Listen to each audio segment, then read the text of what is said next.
See how you sound. Hey, good morning.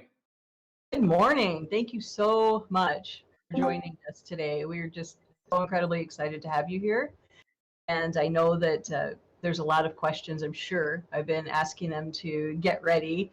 You're getting a lot of welcomes. And I think that if you wanted to just kind of start off and just tell us a little bit about you and about working with Dr. Greer, making the amazing films that you have, that might be a good place to start.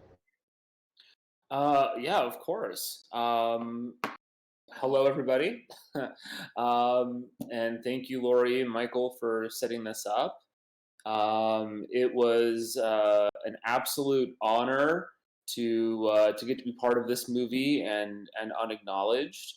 Most people come into this field because they had some sort of incredible sighting or paranormal experience or near-death experience or something like that. And I didn't have anything like that. I was actually a diehard skeptic for a really long time, and I loved arguing with people, and proving that I was right about everything.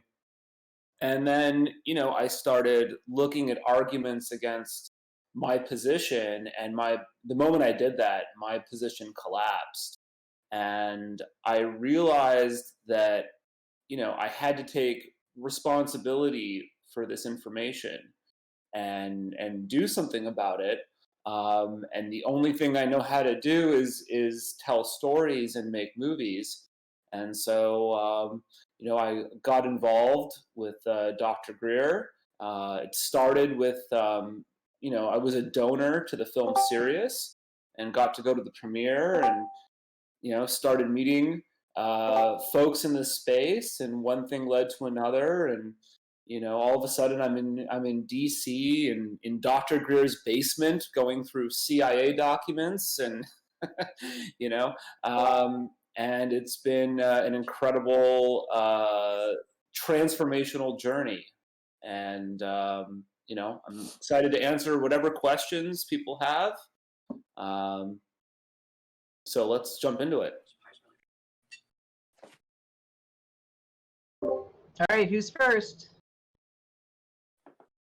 We've got one that's typed out in the chat, so we'll go with that one. First question, what does Michael think of what's happened to David Icke late? Oh, it's just started.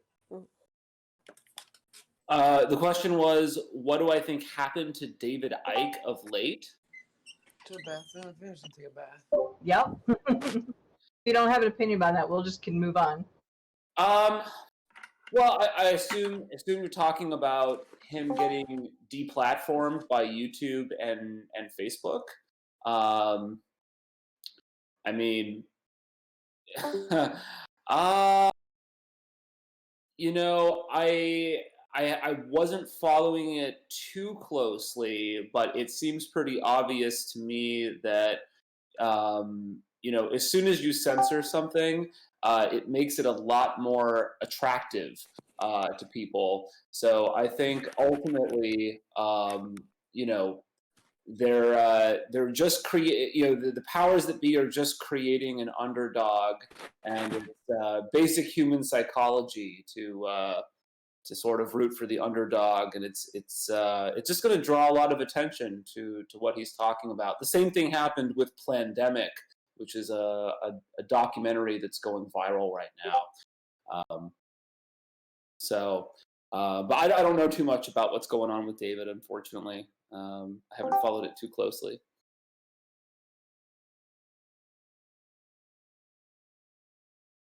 All right, does someone have a question they want to ask?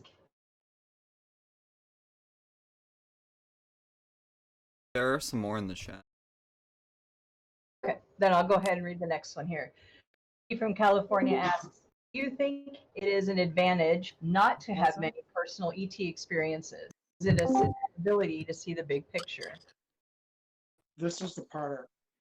It's live right now, so. This is the part I hate, when somebody gets on there and they give you this much of all the bad, evil things their boyfriend did to them. And you tell them, this person's going to hurt you. I'm sorry. Sorry about that. We got them muted. There was some side chat happening there. Oh, gotcha. Okay. Want me to restate that question from Steve? Yeah, please restate the question. Okay. Do you think it is an advantage not to have many personal ET experiences? Does it assist your ability to see the big picture? I don't think it's an advantage or a disadvantage. I think the most important thing when you're starting this kind of practice, any kind of meditative or spiritual practice, is to not compare yourself to other people. If these sorts of beliefs and expectations about how the experience is supposed to be is going to really hinder you from having the full experience and going deeper into the experience.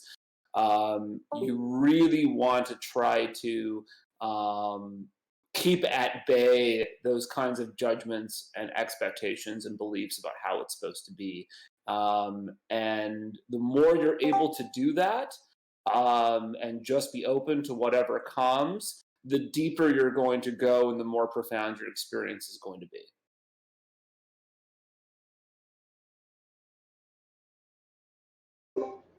Thank you very much for that. What would be the likelihood of Dr. Greer sharing his opinion regarding pandemic? That's from Phil. The likelihood of Dr. Greer sharing his opinion on pandemic.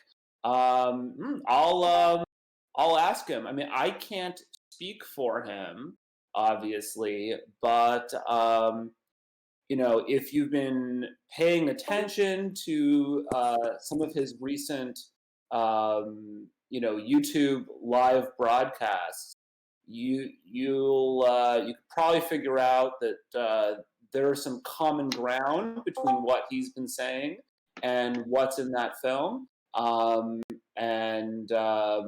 really enjoyed Plandemic, and I think it's worth watching. But I will certainly ask Dr. Greer if he's willing to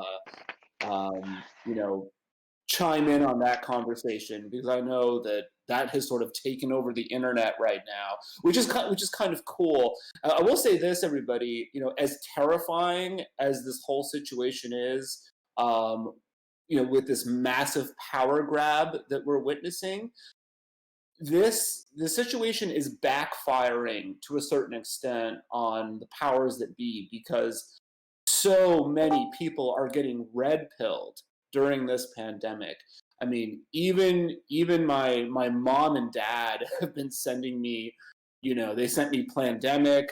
My mom called me and said, I have to show you this thing that, the Rockefellers published in 2010, and they predicted the whole thing. And it's, people who are typically, like my parents, very irritated by quote unquote conspiracy theories and dismissive, are now, really jumping into the conversation and waking up. So it's really become this crisis has become an opportunity for a lot of people to kind of transform their worldview. So we can be grateful for that. Thanks for answering that. One more question here. Now, this is from John. He couldn't make it today. He was really bummed out. But his question was for you, Michael. And what is the best way to get into the official training program? We know there's a playlist on YouTube. Is it going live to a CE5 event? What would you recommend? The official CE5 training program? Yeah, what, in your opinion, what is the best way to get the most concise type of CE5 training according to Dr. Greer's protocols? That is a really, really good question.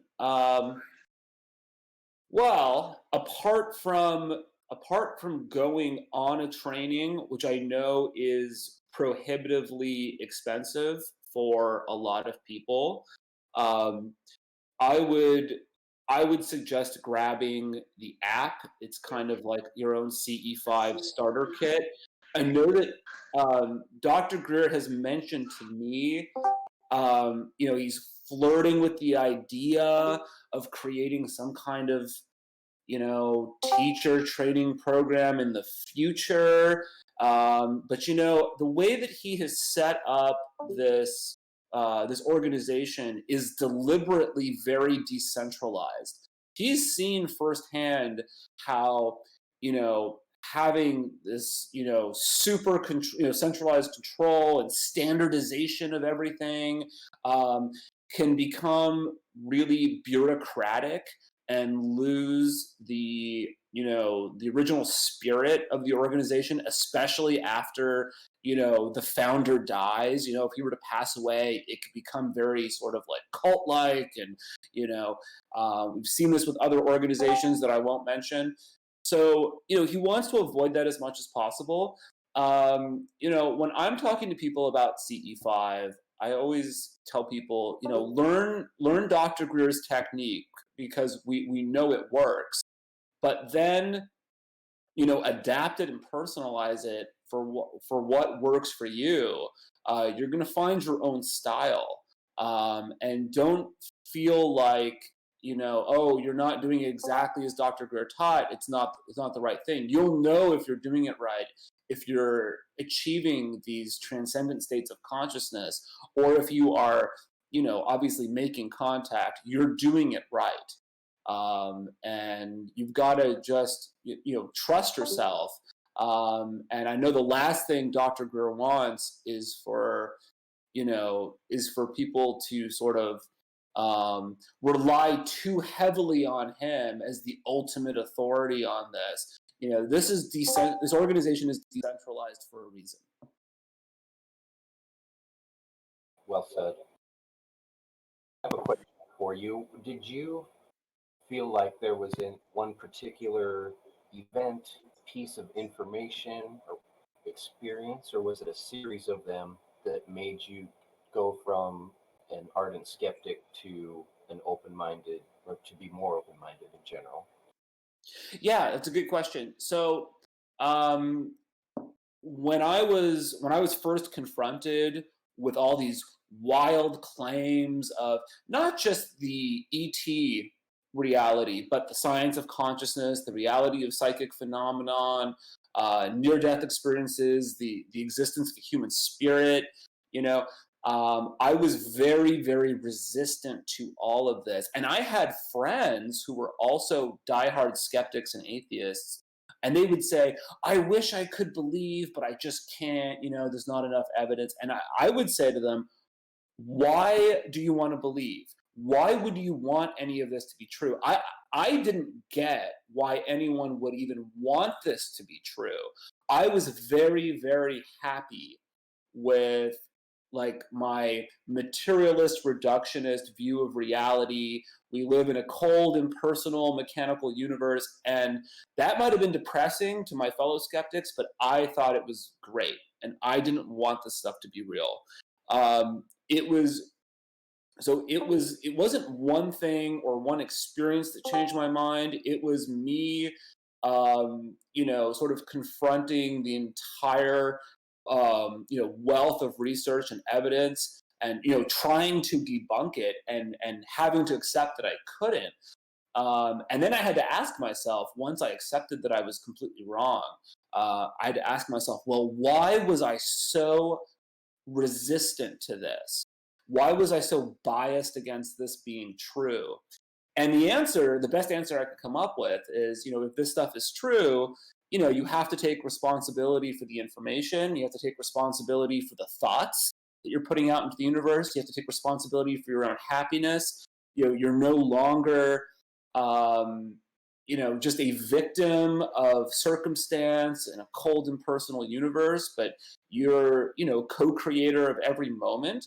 And I think that this community seriously underestimates that, how terrifying that can be to non-believers. We tend to think that this is an argument that's going to be won on the strength of the evidence. And if we keep just presenting the data and the evidence, then we're going to win people over.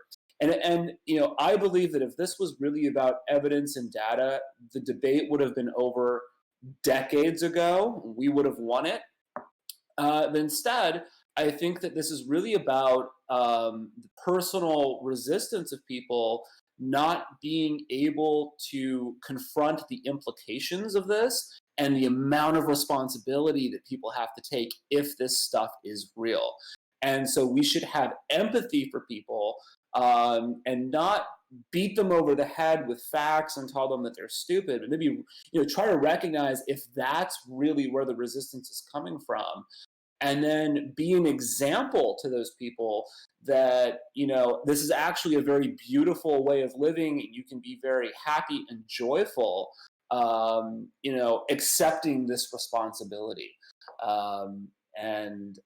I don't hear a lot of people talking about this, so I bring it up in every interview that I do, because I think it was a really big insight into my own resistance. And I have a feeling that this is what's going on for a lot of so-called skeptics. I have a question as well, if that's okay. Yeah, please. I know you mentioned that Dr. Stephen Greer doesn't want to be the let's say the one and all teacher of CE5 and stuff like that. He doesn't want it centralized. However, what's being put into place to prevent other entities and organization taking the CE5 name and protocols and actually creating sort of a centralized point by themselves, a little bit like what's happened with transcendental meditation and stuff like that? That's actually a really good question. It's definitely a fine line. And CSETI is not my organization. It's Steve's organization.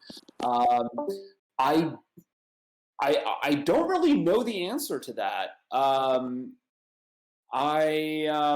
I think it's just his goal, at least what he has said to me, is he just wants to get enough individuals and groups doing this where, and I'm just quoting him, he says, where I could drop dead tomorrow and they're all going to continue this work.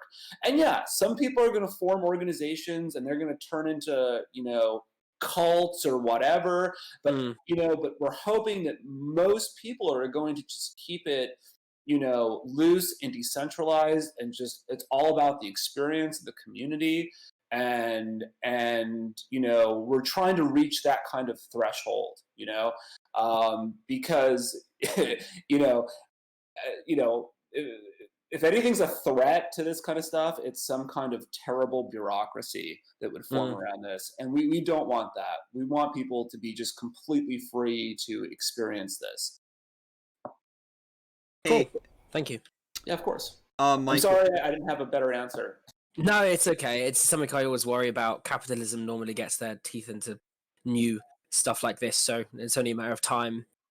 Well, you know what? When you see those kinds of organizations popping up, it means that Dr. Greer has really, hit a certain milestone. And people are trying to rip him off. So there's different ways of looking at it. It's like, okay, we got big enough that now we're being imitated, and people are trying to monetize it. So, but I'm sorry I don't have a better answer for you. No, But, it's all right, mate. I'm gonna, these questions that I don't have good answers to, I will ask Steve, and if we end up doing another Discord, ask me this stuff again, and I will have an answer for you. hey, Michael, have you attempted CE5, or are you just happy knowing that you know this? That's a really, really good question. I have done CE5. I was very late to the CE5 party. I didn't try CE5 until after Unacknowledged came out. And my first CE5 was actually in Los Angeles with Jim Martin, who's the producer of both of those films. And he's actually in CE5. He's the one who shot that. He shot a lot of really good footage in the movie, but the one you might remember is he's following the craft as it flies up into the clouds, and he says, "Please don't go away," and it just stops dead and then comes back down. So that's Jim. So he does CE5 in his backyard in Long Beach and shoots the most amazing stuff. And he's got a really cool community here in LA. So I started doing it with them, and it was absolutely amazing, life-changing, transformational experience. And so yeah, I do it on a regular basis, and I'm always looking for new people to do it with. So if any of you are in LA, hit me up on Twitter, and let's set a play date. Thank you. Standing. Michael, as a director, can you tell us what your favorite process is throughout making a movie? Absolutely. It's definitely in the editing room. Documentaries are, in my opinion, directed in the editing room. And that's where, I can just, I don't have to deal with managing, crews and, all kinds of craziness and stress, from production. I can just, sit alone in a dark room and try to put the puzzle piece together. And I feel like that's where the creativity really starts on a documentary. Awesome. Does anyone in the chat have any questions for Michael?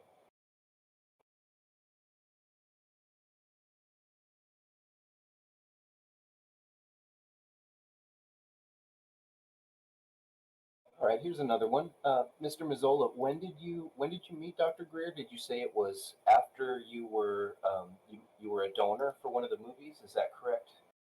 Yeah, I met him very, very briefly at the Sirius premiere. But my first real, deep dive with him was when I went out to meet him in, I think it was December of 2015, and we were discussing his vision for Unacknowledged.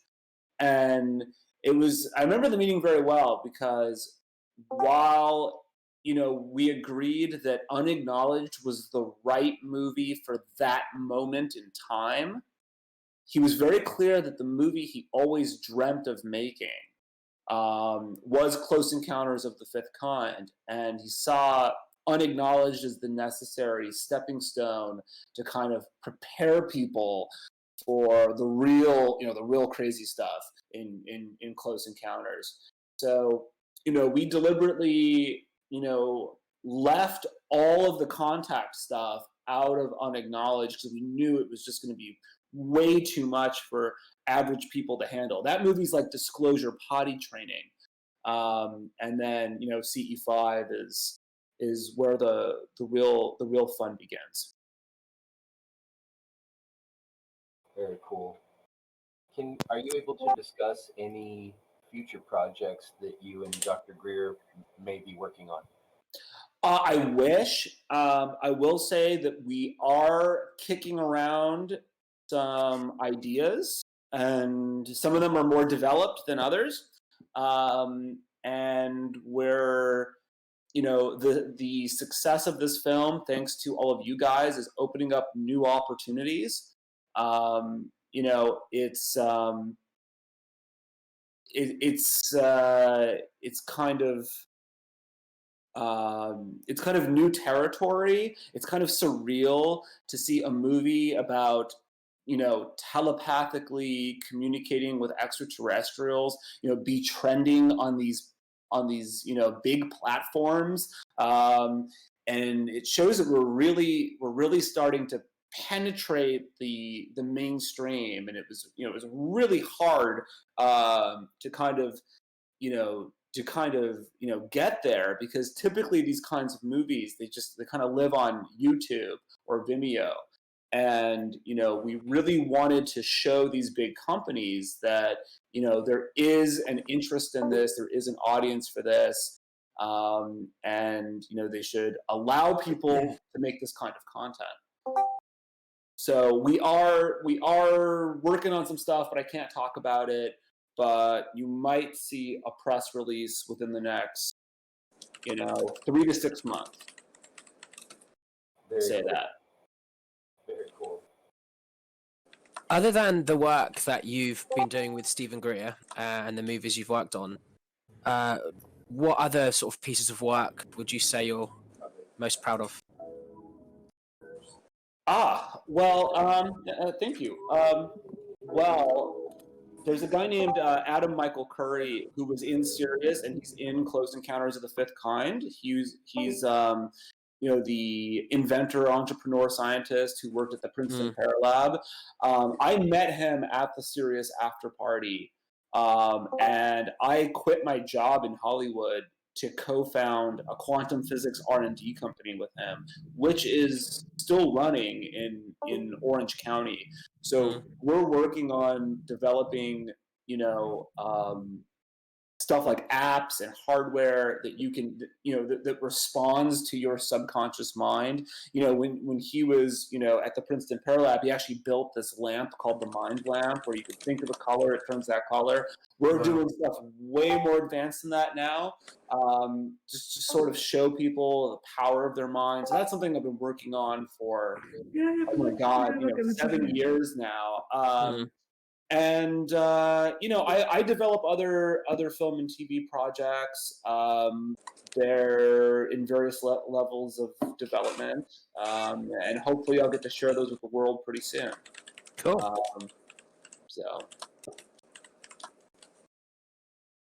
couple people in chat. I'm going to combine some questions here, Michael. If they have a close friend or a relative or family member that's afraid to try CE5, what would you say to somebody to try to ease their mind and help with those alleviate those fears? Yeah, I mean, that's a really, really good question. It's definitely not something you want to go into feeling scared or nervous.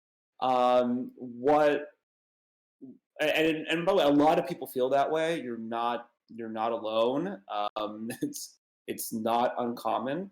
So what I typically do is I refer people to the CE5 Facebook group. So to get some sort of social validation from other people who've been doing it for a long time, to see the kinds of beautiful experiences that they've had. And I also like to remind people that, most people start doing CE5 because they want to see an alien, because that would be so cool. But the reason they stick around and do it for 30 years, and it kind of becomes their life, is because of the transcendent states of consciousness that they experience, and the sort of spiritual transformation that takes place. And it is just uniformly described as, beautiful, loving, just absolutely wonderful way of being in the world and experiencing life. And so, I would just remind them that it's not just about contacting an entity, but also just refer them to the people who've been doing it for a long time. I'm sorry, that's the best answer I have. I get that a lot, and that's, that's how I deal with it. Very good. Anybody in chat have a question for Michael?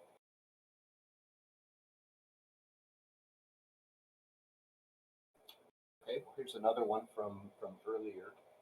What's your opinion, Michael, on the Space Force and it starting up in the last few years? And well, we'll just start with that one. What's your opinion on the Space Force? Yeah, great question. For me, this is a way for them to finally declassify infrastructure that's been in place for a very, very long time. But they can't say, hey, look, we've had a Space Force, or whatever they call it, we've had this, for 30 years, sorry, we lied about it. They're going to act like they're just creating it. Just like, Elon Musk saying, we're going to build a facility on Mars within, a few years. They can't tell you, we've had structures there since the 80s or whatever it's been. This is a way of revealing infrastructure that's been in place for a very, very long time. And what we just have to be very wary of, and it's why in these films, we're always reminding people about the worst possible outcome of the fake disclosure narrative, which is this fake ET threat, is that's still a very strong possibility with how this could unfold with the controlled disclosure that we're seeing, and we just have to look for the signs and be aware of it. And if it ramps up, we have to be able to we have to have enough people who are informed about this that we can kind of hold the space for people who are freaking out. And so yeah, there's my answer. Very good. And how is Close Encounters of the Fifth Kind doing so far in terms of competition against other documentaries, rentals, sales? I don't know what the sales figures are. I don't have access to that. But I've been tracking CE5 on iTunes charts, and until I think 2 days ago, we were like number one. We were number one documentary for almost 4 weeks, which is crazy because for like half of that time, I think the movie was like at almost $20, competing with 99-cent rentals. I know that in a perfect world, this would just be put out for free. And eventually, this is going to be available on platforms where people, where you have a subscription, or there'll be other ways of watching it. I just want to say, because I see so many comments and questions all the time about, why isn't it free? I just want to say, no one's getting rich off of this movie. If we want to be able to reach the people who need to see this, average people who aren't visiting Dr. Greer's YouTube page on a regular basis, we have to be on the platforms where average people discover content. And in order to be on those platforms, it has to be a commercial endeavor, and we have to show these companies, hey, you can make money with this kind of content. But all of it is reinvested into marketing and outreach and education. Nobody's getting rich off of this. And we really, really, really, really appreciate everyone who has supported the film by buying it or renting it. Thank you, because that allows us to just reach so many more people. Well said. I mean, if you could direct a film for free, I'm sure you would, but unfortunately none of us are in that position. Most of us here. Yeah, I mean, I wish, right? But it's like most of this money is going to the platforms it's hosted on. It's going to distributors. It's going to marketing people. If there's anything left, it goes into education and outreach through CSETI. That's it,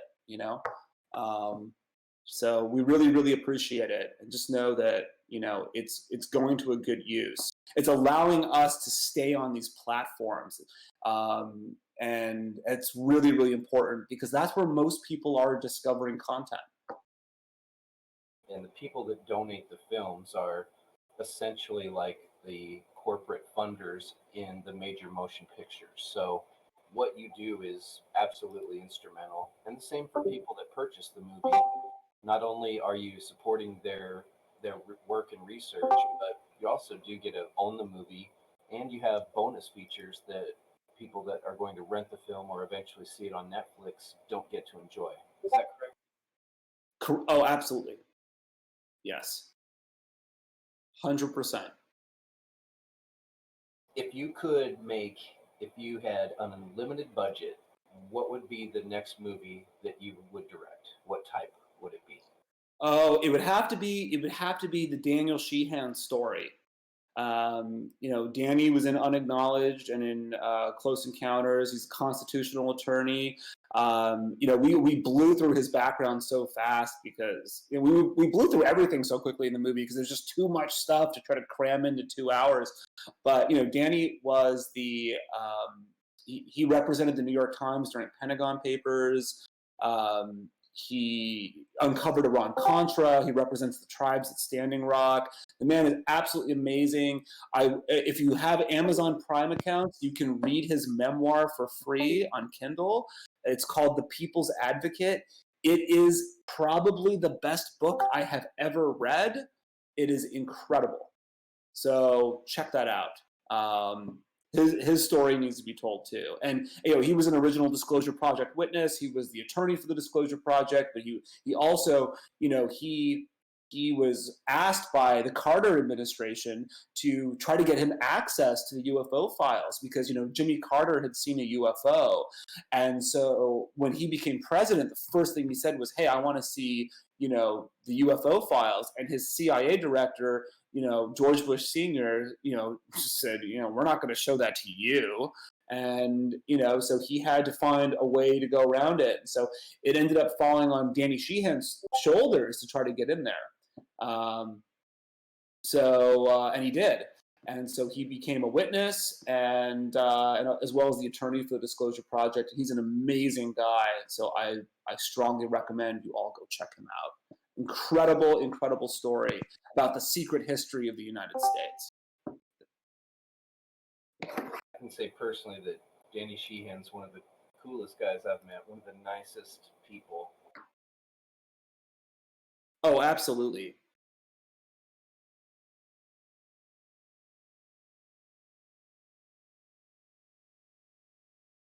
Anyone in the chat have a question for Michael? I've kind of been dominating it. Yeah, I got some. Go on, please. Hey, we mentioned the Secret Space Force and all that stuff about how they've been, pushing it off and then saying, hey, we're going to create this. I got a question about that. Ruby. So if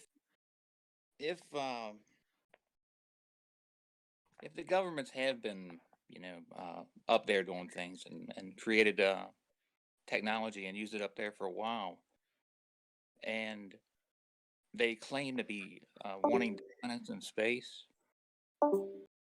the question that comes to mind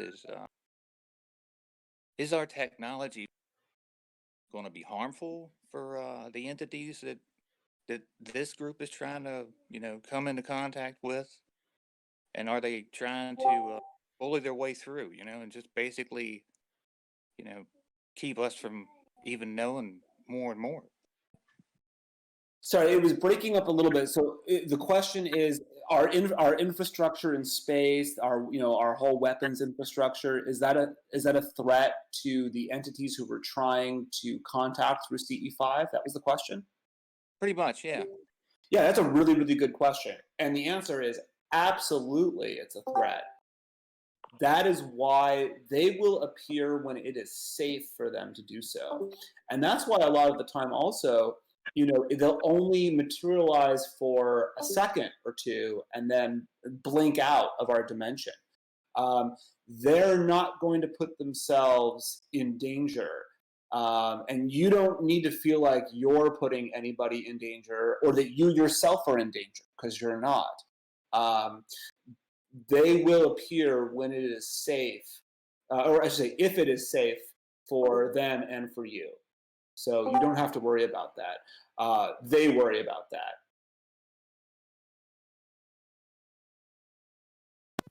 Just to sort of touch upon what you've said, I run a small circle with a group of friends here in the southwest of England, and I was actually out last night on the moors, and there was some cool stuff happening, lots of flashes.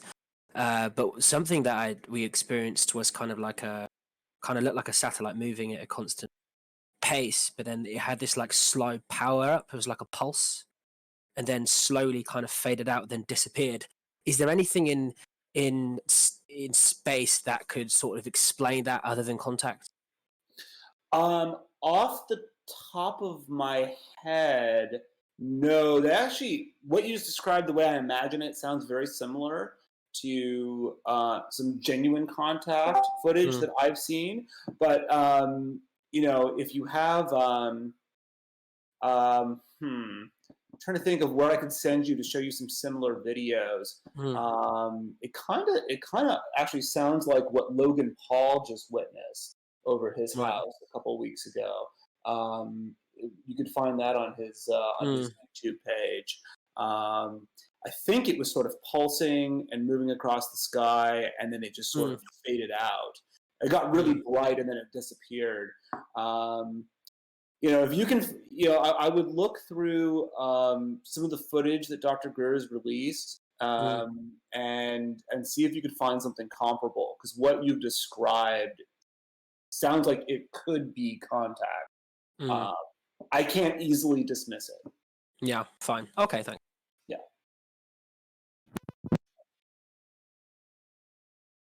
Hey, Michael, what drew you to Dr. Greer specifically when you did become a believer? Right. So I discovered the Disclosure Project witness testimony on YouTube before I knew who Dr. Greer was, and that's what really woke me up when I was starting to do this research.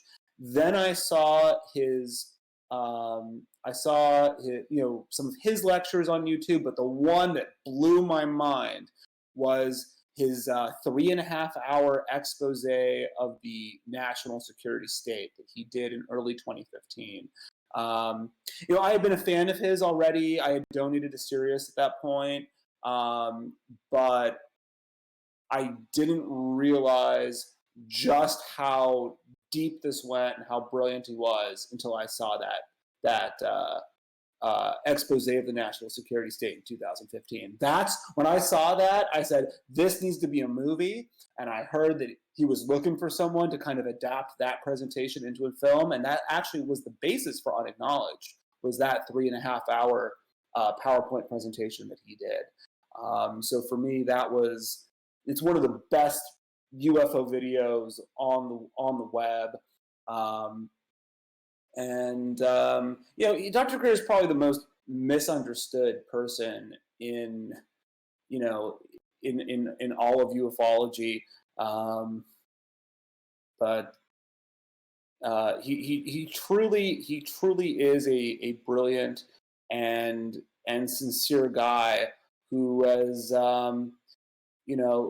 made a lot of sacrifices to bring us all of this information. And I'm very grateful to him. It takes someone with extreme mental toughness to endure what he's done throughout his research. When you think about 20 plus years of this. Correct. Jumping movies, but someone asked it in the chat, and I thought it was a pretty good question. Have you met James Fox, and what do you think of his upcoming movie, The Phenomenon? Okay, so I haven't met James Fox in person, but I can't wait to meet him because he is incredible. Out of the Blue and I Know What I Saw are my favorite UFO documentaries. Those are the ones that I send to the skeptics. I don't send them Unacknowledged. I show them Unacknowledged after they've seen James Fox's movies. And I have seen an advanced screening of The Phenomenon. And I got to tell you, this is the movie that at least I've been waiting for, that you can absolutely put in front of the most close-minded person, and they cannot deny it anymore. It is beautiful. The guy is absolutely brilliant, and I'm such a huge fan of his. You guys are going to love The Phenomenon.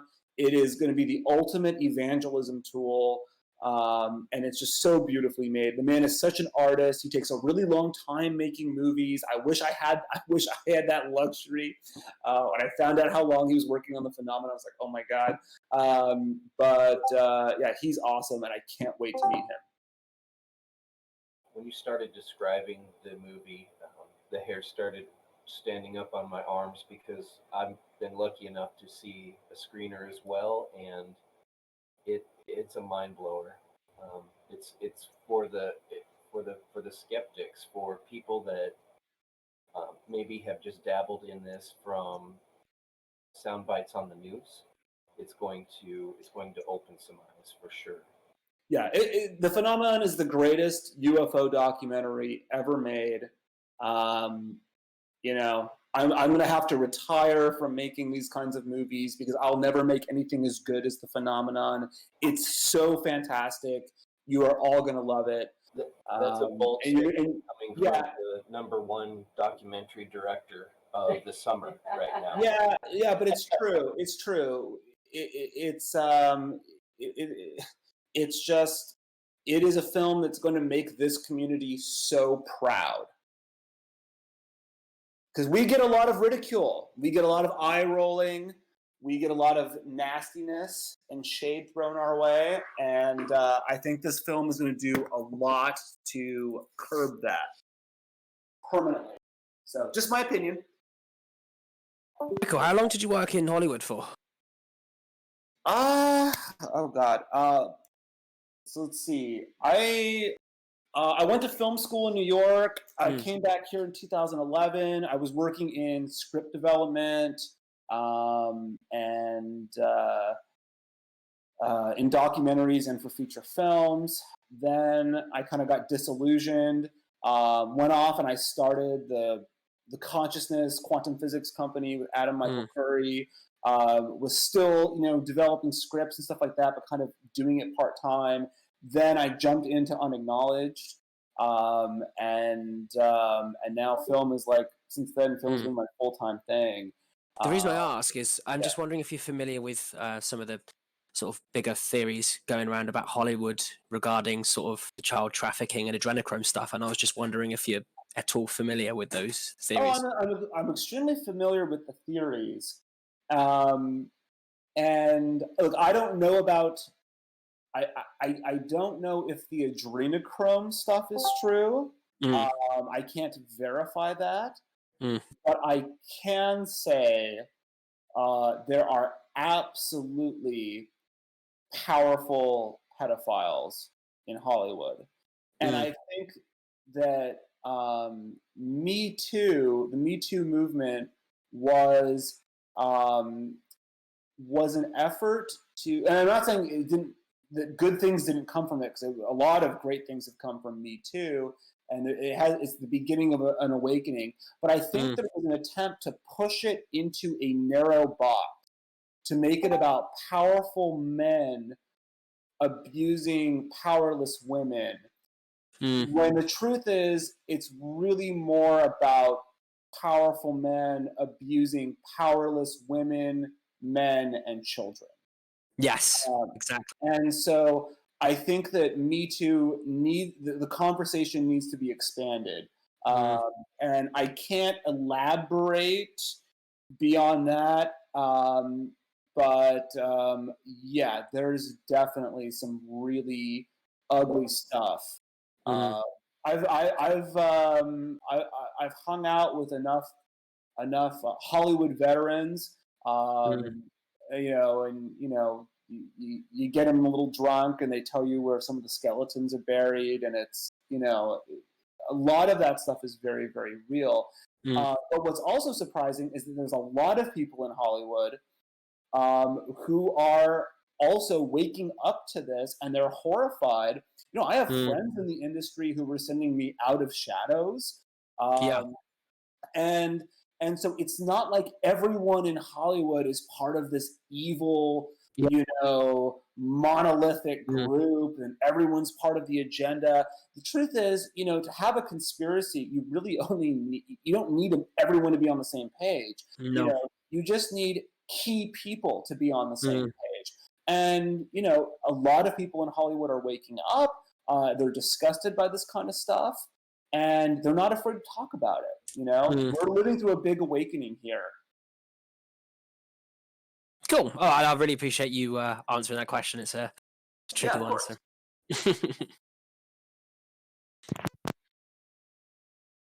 Michael, how do you feel the success of the current movie, Close Encounters of the Fifth Kind, is going compared to Unacknowledged? Well, I mean, depends on how you measure success, right? I mean, I I look at all of the torrents, the torrent downloads for Unacknowledged that reach 650 million across something like 600 different websites. And I say, Yeah. and for me, I'm like, yeah, that's that is like, if you count the piracy, it's the most watched documentary in history. In my mind, that's a success. Right now, I am told by our distributor that Close Encounters is on track to do as well as Unacknowledged did in terms of sales and stuff like that. And I know I can't say too much, but I know that there are some big entities that are paying attention, and they're very, very interested in what we're doing with CE5, and there's going to be more opportunities for this kind of content. That's all I can say. So I think we're. Look, I'm really surprised because Unacknowledged was the movie you could put in front of your mom or your friend and red pill them really quick. I thought that this movie was just going to be way too obscure. That this is really just going to find a very niche audience. But so far, we're actually finding a really decent sized audience, and I'm very excited about that. I think I really underestimated how ready people are to confront this kind of stuff. And so it's very, very exciting to see that.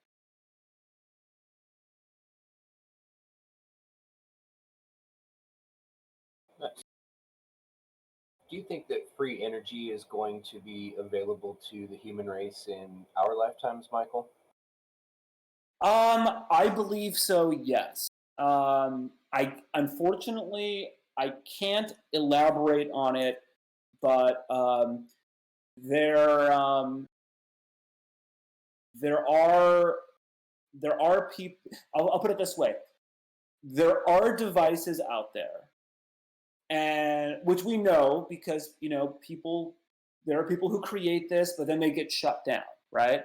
But there are devices out there now, and there are people trying to bring it out who are approaching it in the correct way, where they're not doing it as a commercial endeavor where they're going to patent it and they're going to make trillions of dollars and all this stuff. They're really approaching it from the right level of consciousness, and I'm really, really, really rooting for them in a big way. I think we're absolutely going to see it in our lifetime. Just Dr. Greer says a civilization's level of technology matches their level of consciousness, and I love that line, and I use it all the time. It is so true. So just with the awakening that we're seeing in the last 2 months with this pandemic, I think that if we follow if this trend continues, we're going to get there very, very quickly, and we can't afford not to. And I think things are going to get a lot worse. I think we're going to be presented with a more obvious choice as a civilization, and I think we're going to make the right decision. That's what my gut says. Awesome. I have another question. Going back to when you said about your other work with quantum stuff, and when you mentioned about using consciousness to turn on light bulbs and stuff like that, do you think that consciousness technology crossover has been reverse engineered and weaponized yet? And if so, what do you think that looks like? Yeah, that's really cool. So that's a question that Adam gets asked a lot, and he's the scientist, not me. But of course, there's been attempts to weaponize this kind of consciousness technology interface. He's doing it with random number generators, and so of course, because there's always an attempt to weaponize everything. But what's interesting is what they found in trying to do that is that it doesn't work. it doesn't work when Right. you try to weaponize it. So it's like there's like a fail safe built into consciousness. So that's not something. This isn't like, I know I didn't really elaborate on it. So Mm. people's minds are going to fill in the blank with their imagination. This isn't like a creepy, Elon Musk Neuralink kind of thing. This is just more of a way of just showing people the power of their subconscious minds. Hopefully getting them to, even though we're doing it in an app, we're trying to get people to engage less with technology, and sort of, realize the impact that we have in the world around us. So it's just kind of like a cool little feedback tool. There'll be more information coming out soon. It's been in development for a very long time, and we're very close. Okay. Yeah. That answered another question in chat about the development status of the app. I have one for you, Michael. Outside of Dr. Greer, because of your travels, and you've probably been in some pretty small UFO community circles, who are some of your other favorite researchers, if you could comment? Oh, okay. So definitely Joe Martino over at Collective Evolution. I think he's so brilliant and so underappreciated. Here's someone who is trying to create a category of news where in instead of enraging people, it's kind of meeting people where they are and then taking them to more of a holistic consciousness perspective on whatever's happening. And he's really changed the way I think about so many things. I definitely recommend checking out Collective Evolution. I really think that Susan Manowich is awesome. She's lesser known, but she's really amazing. She actually has done some interviews for Collective Evolution. I really love her. Definitely Richard Dolan is fantastic, and Catherine Austin fits, even though she's not technically a UFO researcher. She works with Dolan a lot. But she was the former deputy head of the Department of Housing and Urban Development, HUD, which is the second largest budget item in the U.S. budget after defense. And she blew the whistle on it being, $40 trillion slush fund. And so she, basically shows you how all of this stuff is funded, how all of these secret projects are funded, and through what she calls the financial harvesting of the American people. It's really, really fascinating. But my absolute favorite besides Dr. Greer has to be Daniel Sheehan. And Danny Sheehan isn't known as the UFO guy. He's known as the Pentagon Papers guy. But, I'm sorry? Did you ask me something? I think that was just someone didn't have the mic muted, mate.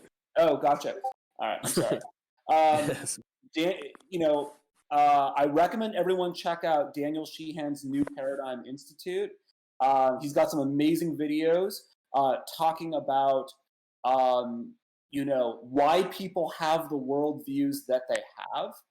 I'm going to post a video that I don't think we ever released. I'm going to post it on my Twitter page. It's about 15 minutes of him starting to talk about this. But, he basically talks about, and we'll end it on this, how somebody's worldview is based on their answer to 4 questions, which is where did the universe come from? Where is it going? How can we know that something is true? And what is the nature of being, or what is the nature of consciousness?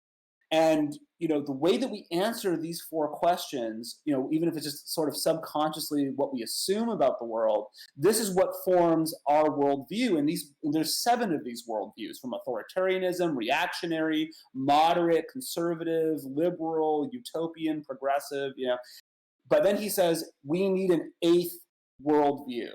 We need an 8th paradigm worldview for a post-disclosure world. And I think that if we could get the word out about Danny's research, we could really move the needle on not talking past people anymore, because we could understand that, the reason why people just can't understand what we're saying, whether we're, having a debate about politics or extraterrestrials or whatever it is that they're literally in a different paradigm. And it's their answer to those 4 questions that I mentioned that's really, it's really informing their answer to questions like, hey, what kind of political system should we have? Or, are aliens going to be hostile, or are they going to be benevolent, or they not exist, or are they impossible? So he's really getting at the root of the dysfunction in our society, and it's unbelievably profound work. So I encourage everyone to check it out. Perfect. We will end on that note. And anyone that missed a question, we're going to try to do this again down the road. Keep in mind that Mr. Mazzola also has a media schedule right now and an interview tour. So we'll try to do this down the road again. If you're up for this, Michael, I hope you enjoyed it. Yeah, this was super fun. I don't know how to use Discord, so I can't. I've just been looking at the rules of the pay for the server the whole time. I can't see where anyone's posting anything, unfortunately. So you have to show me how to do this. This is the Coolest group who basically held our hands and walked us into this as well. Guys like Planet Extreme and others have been instrumental in this. It truly is a welcoming community. It's really cool. If I could say, coming into this, I never tried any CE5 protocols, anything like that. I'm horrible at meditating. I can never get my brain shut down to work like that. And I actually tried it myself after talking one late night weekend to a couple guys in the group, and actually had an experience. Someday I'll have the courage to share it, but this is a really great group. Probably one of my favorite parts of social media on all of Dr. Greer's platforms is the Discord Discord group, because of their knowledge and their ability to listen to different opinions without attacking them. So it's a special place. Awesome. I love it. Yeah, I'll totally come back. And don't call me Mr. Mazzola. I'm just Michael. Fair enough. I was trying to be a pro. Thank you so much, everybody. Thanks for participating. Yeah. Thanks for answering my questions, Michael. I'll catch you later. Yeah, of course. Thank you, guys. Thank you. All right, guys. Thanks again, everybody. Thank you. Oh, well, he's gone, so. Recorded that? Oh, I recorded it. Oh, I should you- probably end the recording now. Mm-hmm. Haha.